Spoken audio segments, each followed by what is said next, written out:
Hello, entrepreneurs. This is chapter 12, buying a franchise.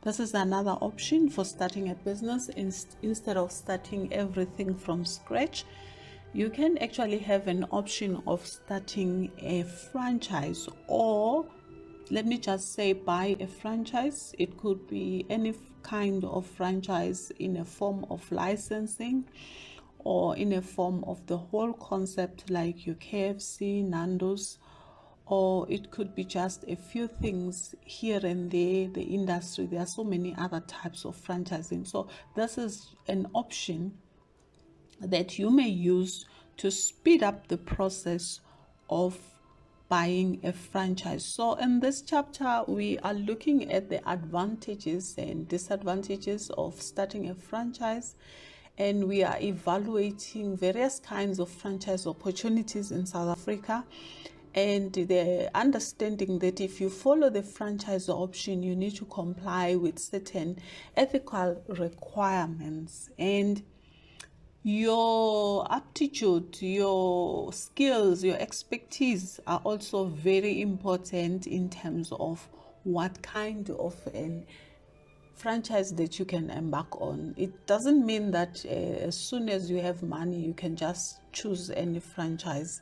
You need to also have the skill, the passion of running that particular franchise that you choose, because you'd be setting up yourself for failure if you just choose any kind of franchise. So now, if a franchise can be just simply licensing, where you just get an agreement to use the name of that particular business, or you can come up with an agreement which stipulates an exclusive territory in which the licensee can exercise this particular rights. Now, any kind of franchise, I won't go into detail in terms of the licensing and what have you, but any kind of franchise, there are so many rules that govern that particular franchise. In some cases, you just have the right to use the trademark,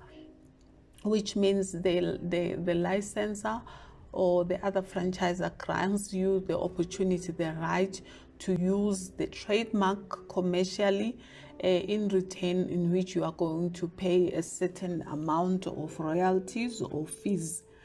Again, the reason being, it takes a lot of effort to grow a business and to have a reputation.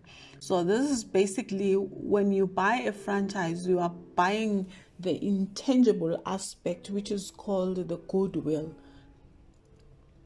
If you have myself as your lecturer and Oprah, a lot of people, Oprah Winfrey, for instance, you would think highly of Oprah than me, even if we do the same things. So there is that kind of aspect of saying Oprah is already a brand, well known, even if we can do the same things, but unfortunately, the other one is well known in the market. So that's basically what you are buying in a goodwill. That aspect that you cannot touch, see, smell, but you know that this person or this particular company or this particular brand carries that particular kind of amount of prestige, and it's well respected. And then there's another form called a concession, which can take one or two forms, where the licensor or the licensor grants the licensee the right to sell the licensor's product or services in a given location. I usually suggest to my students that if you have a prototype or a product that you think can go very well, you can ask for a shelf space in a shop, or in even a spaza shop. You would do such a thing, because we always look down on the shops around us, whereas that's the place where you can actually promote your product or your brand, for that matter, and it grows. So this is some kind of a concession, kind of a form of franchise. And then we have dealerships as well. In a dealership, the manufacturer grants a second party, which is the dealer, the right to sell the manufacturer's product within that particular given area. Now, when you look at a franchise itself, you come up with this brilliant concept of producing either a product or having this brilliant restaurant, or it could be anything. And then instead of owning all these shops all over the world or all over the country or all over your even province, you decide, let me sell this idea and have other people manage and control the whole aspect of the business, and your role will only be guiding them using a fully developed business plan on how they can actually run the franchise. And then all you get is royalties, you get marketing fees, or the startup lump sum that you usually pay again when you start a franchise. So a franchise is a beautiful concept, because once you have a well-proved business or operation or idea that you want to multiply or replicate in other locations, you can actually follow the franchise concept and make a lot of money instead of establishing all these shops and running them on your own. So that's basically what I would like to define a franchise to be for someone who is establishing it. But what about you as a person who is buying the franchise? This would be, here is a company that is already running, well-known, is successful. Let me just go and buy the concept and run with the company, because I know that whatever benefits that I'll be getting from running this business is what everybody else is actually doing. Take, for instance, Kentucky Fried Chicken or Nando's for that matter. Everybody knows about those kind of outlets for food. So when you run that particular business, you don't have to start all over in terms of brand promotion or even the marketing. So that's the reason why we choose to run a franchise. Now, obviously, a franchise would run with a common name, common everything. It would be the same thing. It doesn't matter whether you're in London or in South Africa. A franchise always follow the same systems, follows the same rules, advertising, branding, packaging. It follows those kind of things. Now, there are rules governing the franchise. For instance, you have to ensure that the designs, the copyright, the goodwill, the trade secrets, the patents are kept secret according to the franchisor's license. So there are rules and regulations that you have to follow. So the franchisor would be the person who owns the business concept, and the franchisee would be the person who is buying that particular concept. Now, in a franchise contract, this is where you find all the stipulations, the rules, the regulations that you need to follow in terms of how you run the franchise. Remember, this is not your concept, it's somebody else's concept. So everything that you do there has to be according to this particular contract. You cannot wake up one day and feel creative and say, oh, I want to sell this in my KFC. I think the amagwinya are a good idea, or ibani chow. If it's not part of the franchise concept, unfortunately, you cannot do that. So these are the things that you have to consider when you run a franchise. In a franchise, you pay royalties. Royalties are generally management services fees. This is the amount of money that you pay either annually or monthly to the franchisor, because you are actually using their concepts, and you would also have a certain fee that you pay for the right to operate the franchise. So it's usually a certain percentage or a fixed amount. It's calculated monthly. Sometimes it looks in terms of your turnover, and then it becomes a specific percentage. From one franchise to another, they would do different calculations on this. So I wouldn't say that there is a fixed way of doing it. So then you have marketing fees. When you see an advert of Kentucky Fried Chicken, it's the same for all the KFCs.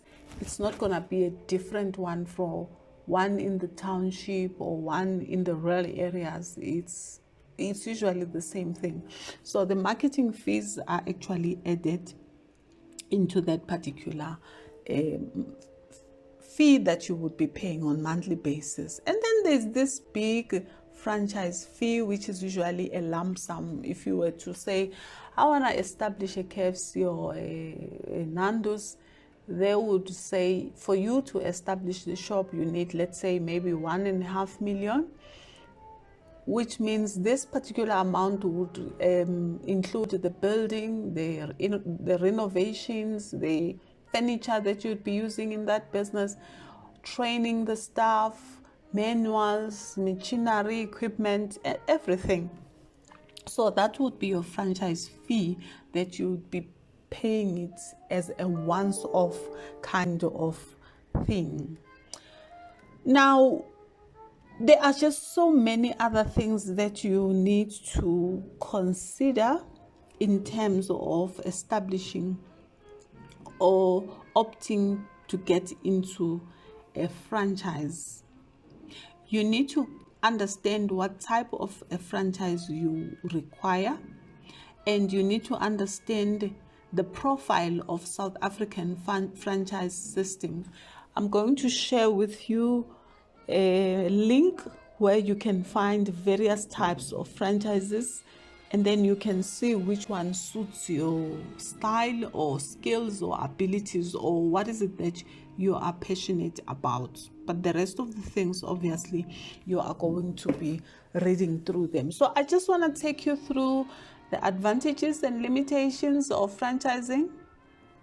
Obviously, a franchise is basically a concept that is giving you the leeway of saying we have a proven system that works, and here it is for you to use it. You don't have to scratch your head in terms of operations, advertising, and all those different kinds of things, because everything is actually done for you. So it's been proven, it's working, and it's making a lot of money.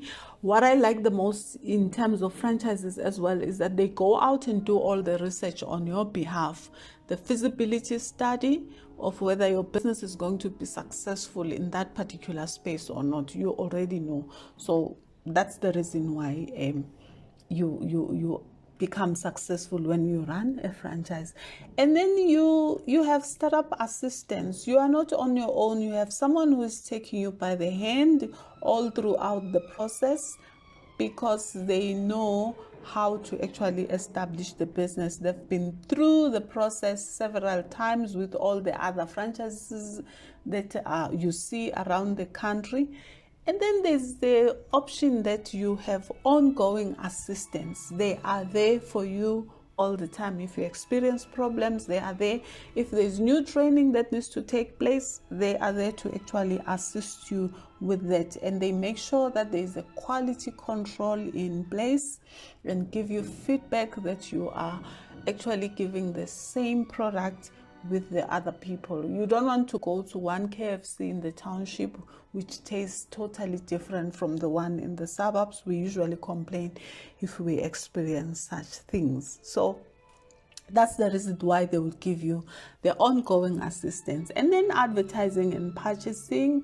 Advertising can be very costly, especially on TV. If you are doing them on your own, if you're a small startup, you cannot afford, for instance, a billboard for 100,000 to advertise your product. But because you are in a franchise, you get the benefits of global advertising, purchasing. We call it economies of scale. You are able to buy top quality products because the franchise would have established a supplier as well on your behalf, which is quite a good thing. And then it's easier to obtain finance if you are using a franchise, because they know that you are already embarking on a business entity that has been proven to be successful. So when you go to some of the government offices, you would find that it's easy for you to actually get finance. And you already have a built-in customer base. Customers already know about the franchise, so you don't have to start all over trying to create a brand from scratch, so which is a very good thing. Now, the disadvantages is that the costs of startup are quite high.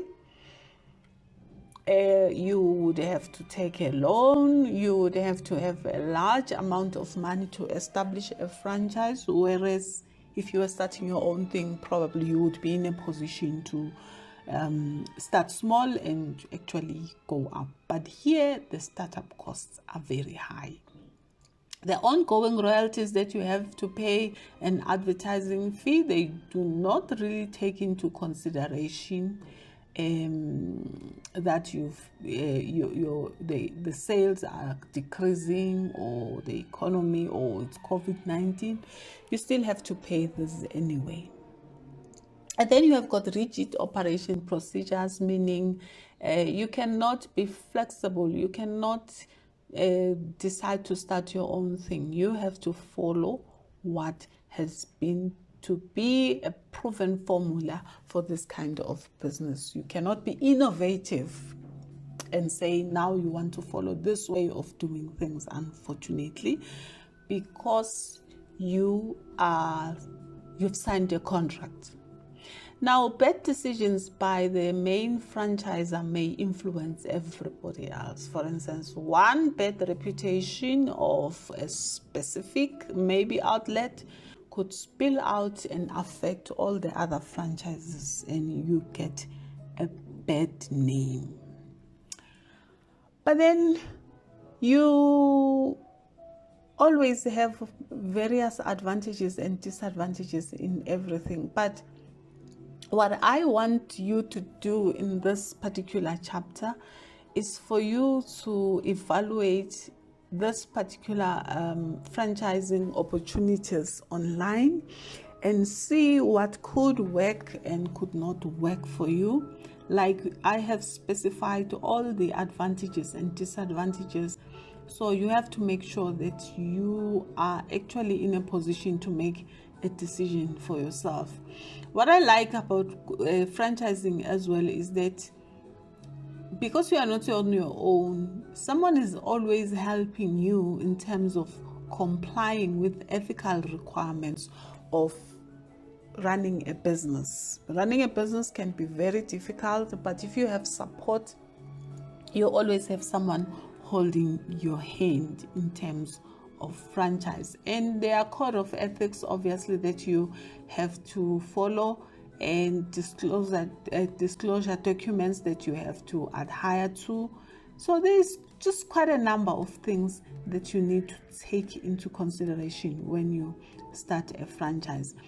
The one assessment that I would like you to take into consideration is that when you go through the online franchisers,